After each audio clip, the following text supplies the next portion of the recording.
May mga pag-uugaling gusto mong taglay sa iyong karelasyon para maging masaya ka at secured ka sa kanya. Yung tipong proud ka sa kanya at tila mala fairy tale ang relasyon niyong dalawa.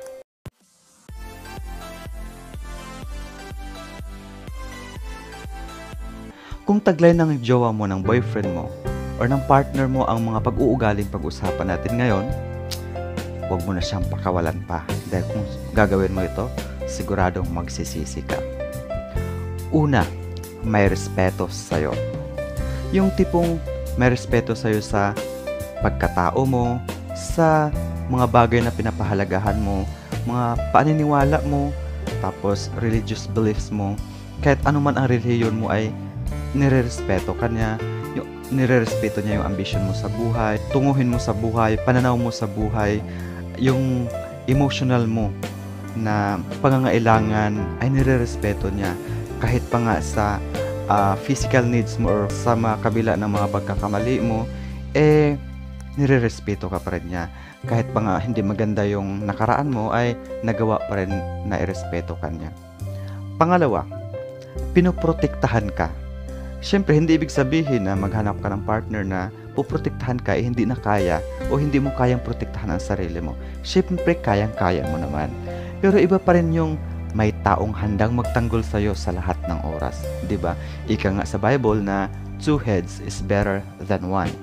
Ayaw niyang may manakit sa'yo sa lahat ng paraan or kung anumang paraan, mapa-emotional man or physical. Handa ka na ipagtanggol sa taong maaring manakit sa'yo or kahit sa mga masasamang hayop at mga kalamidad na pwedeng dumating sa buhay mo. Kaya kang intindihin sa lahat ng bagay. Number 3, lagi kanyang napapangiti. Kahit gaano ka kalungkot, gaano ka kagalit, ay kaya kanyang pangitiin. Hindi niya kayang magalit sa'yo ng matagal. Pagkasama mo siya, lagi kang kampante at positibo sa buhay. Mabait. Kung taglay ito ng partner mo, ang pagiging mabait, huwag mo nang pakawalan kasi ito ang pinakamaganda. Ang itsura magbago pero ang pag-uugali ng tao kagaya ng pagiging mabait ay hindi kayang magbago kung yun na ang natural niya. Kaya kung mabait yung partner mo, huwag mo nang pakawalan pa. Agresibo pero hindi nakakasakit. Siya yung tipong weak sa ibang bagay pero gumagawa ng paraan para lang mapasaya ka, 'di ba? So, nag-exert siya ng effort para sa iyo. Pinapakita niya lang kung gaano siya kabait, kung gaano kanya kamahal.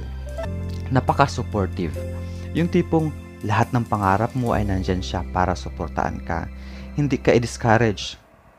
Bagkus, i-motivate ka pa niya para lang maabot mo ang iyong mga pangarap. Bibigyan ka niya ng mga advice na pinapalakas ka niya para maabot mo yung pangarap mo. Tapos laging nandyan sa lahat ng panahon para gabayan ka. Tapos pinapalakas niya ang loob sa panahon na pinanghihinaan ka. Gumagawa ng paraan para makuha ang tiwala mo. Kasi alam naman natin, di ba, na ang tiwala ay hindi ito hinihingi, kundi kusang ipinagkakaloob. Kasi nga ika nga nila, kailangan mo mag-effort pagtrabahuan mo para makuha yung tiwala ng isang tao. Kasi nga, ang tiwala or trust is a foundation of love and respect. Gusto niya na komportable ka sa relasyon nyo, na confident ka sa relasyon nyo. Pinaparamdam niyang kaakit-akit ka. O minsan, sasabihin natin or sabihin ng ibang tao na hindi ka kagandahan or kahit ikaw mismo, nasa isip mo, hindi ako ganun kaakit-akit, wala akong ganda. Oo, matalino ako, mabait, pero walang ganda. Pero sa paningin niya, ika nga sa kasabihan na the beauty is in the eye of the beholder. Yung tipong feeling mo pangit ka, sa paningin ng ibang tao ay pangit ka, pero para sa kanya, ikaw ang pinakamaganda.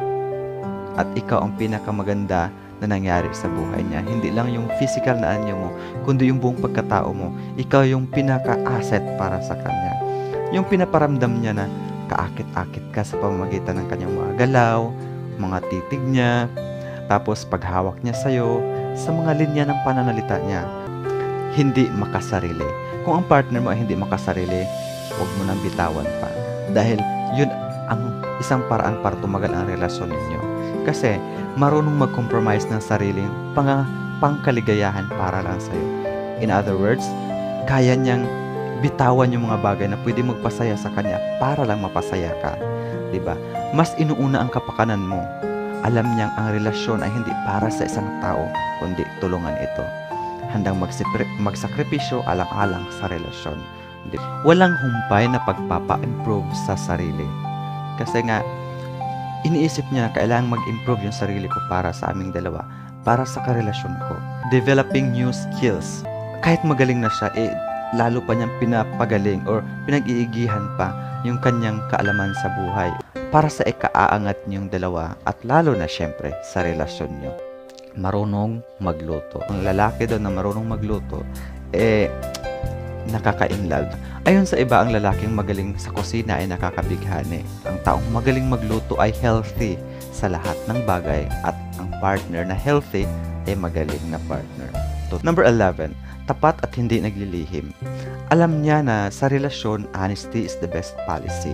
Para sa matagumpay at masayang relasyon, dapat komportable kayo sa isa't isa. Walang lihim. Kayang-kaya mo ilabas ang hinanaing mo na hindi ka naghihesitate or nagdadalawang isip na sabihin sa kanya kagaya ng takot mo, mga saloobin mo, suggestion mo, na hindi ka i-judge dahil alam mo na you have the right person sa buhay mo. Open na open ka sa kanya. Pag mahal ka ng isang tao, hindi gagawa ng ikakasama mo. So, safe, pakiramdam mo, secured ka. Kahit anong mga sekreto mo, bibigay mo sa kanya. Ambisyoso, pero mapagkumaba. Realistic at humble, di ba? Hindi hambog, kundi humble. Makatotohanan at humble siya. Hindi siya tumitigil para makamit yung pinaka-best niya. Ayaw mangako sa mga bagay na hindi niya kayang tuparin. May mga tao kasi na mahilig mangako pero hindi naman kayang tuparin yung mga bagay-bagay na kanyang nabitiwan. 'Di ba? More on pangako pero lahat naman ng pangako ay napapako. Ginagawa ang mga bagay na dapat ikaw ang gagawa. Maraming ganito nakaka-impress. Halimbawa, ikaw may biyahe ka o may trip ka. Gusto mong kumuha ng ticket, plane ticket. Pero halimbawa, naka-sked ka na kukuha, kinabukasan kasi busy ka ngayon.